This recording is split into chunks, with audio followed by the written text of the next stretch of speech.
Tingnan nyo kung papaano nila winalanghiya ang kasulatan.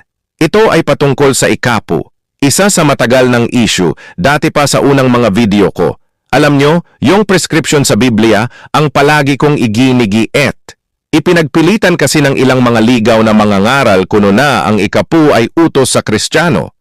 Ito ang stand ko firmly as it was. Walang utos ng ikapu sa mga unang Kristiyano, pati sa atin ngayon, absolutamente.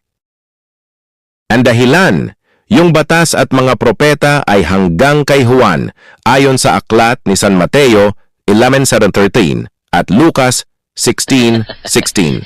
Paano ngayon yan, Tor?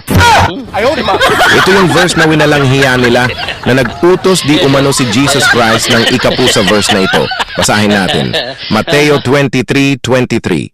Ito ang nakasulat. Sa aba ninyo, mga eskriba at mga fariseo, mga mapagpaimbabaw, sapagkat nangagbibigay kayo ng sa ikapo ng yerbabuena at ng anis at ng komino, at inyong pinababayaang di ginagawa ang lalong mahahalagang bagay ng kautusan, na dili ibat ang katarungan at ang pagkahabag at ang pananampalataya. Datapwat dapat sana ninyong gawin ang mga ito at huwag pabayaang di gawin yaong iba. Sige, kayo magbasa kung nag-utos ba siya ng ikapudyaan. Ganyan kagara pa lang wala nang iniisip kundi mangwarta lang gamit ang salita ng Diyos. Salamat kayo.